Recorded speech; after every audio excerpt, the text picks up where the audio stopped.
எப்ராயிமே, நான் உன்னை எப்படி கைவிடுவேன்? இஸ்ரவேலே, நான் உன்னை எப்படி ஒப்பு கொடுப்பேன்? நீ எனக்கு மிகவும் பிரியமானவர்.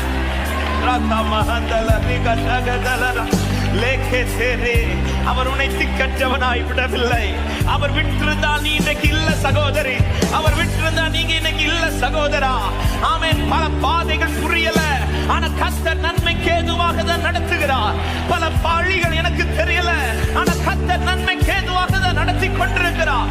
இதை ருசிக்கிற தேவ பிள்ளைகள், இதை அனுபவிக்கிற தேவ பிள்ளைகள், இதை அறிகிற தேவ பிள்ளைகள் இந்த காலை நேரத்தில் நன்றியோடு தாமதமாயும் அல்ல, அவசரமாயும் அல்ல, குறித்த காலத்துக்கு தரிசனம் வைக்கப்பட்டிருக்கிறது. அதினதின் காலத்திலே நேர்த்தியாய் செய்கிறவர் காலம் தாண்ட மாட்டார், அவசரப்படவும் மாட்டார்.